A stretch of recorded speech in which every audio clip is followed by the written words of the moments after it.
মাস 6 এবং 7 অর্ধ বছর পর চাঁদ এবার মহাকাশে প্রবেশ করছে।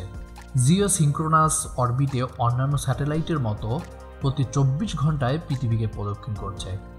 আকাশের এক জায়গায় ভাসতে দেখা যায় অচল, তবে কেবলমাত্র অর্ধেক গ্রহে দৃশ্যমান।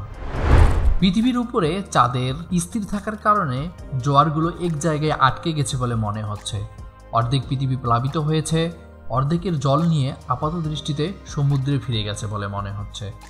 পৃথিবী যেন সর্বোচ্চ বিপর্যয়ের জন্য দম বন্ধ করে প্রস্তুতি নিচ্ছে। চাঁদ আরও ডুবে যাওয়ার সাথে সাথে আপনি ভাবতে পারেন যে এর মাধ্যাকর্ষণ শক্তি পৃথিবীকে ছাড়িয়ে যাবে, আপনাকে উপরে টেনে নিয়ে যাবে এবং আপনার দুর্দশা শেষ। ভাগ্যক্রমে না, এমনটি হবে না। পৃথিবীর পৃষ্ঠের মাধ্যাকর্ষণ চাঁদের তুলনায় প্রায় 6 গুণ বেশি শক্তিশালী। তাই এমনকি যদি চাঁদ আপনার উপরে ঘোরাফেরা করে, তবুও আপনি মাটিতে থাকবেন। চাঁদের বিষয়গুলো যদিও আলাদা। পৃথিবীর কাছাকাছি চাঁদের পাশটি পৃথিবীর মাধ্যাকর্ষণ দ্বারা দৃঢ়ভাবে প্রভাবিত হয়।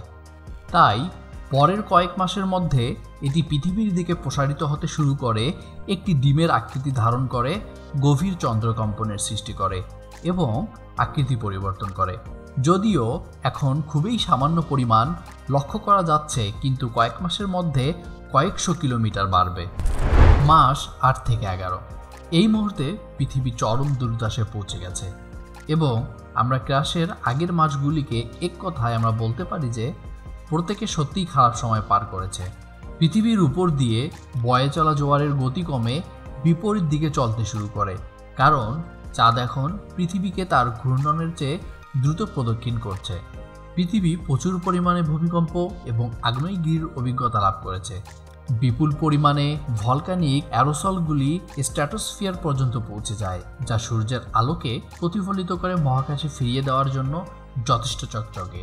যা সামান্য পরিমাণ আলো এর মধ্য দিয়ে পৌঁছায় তা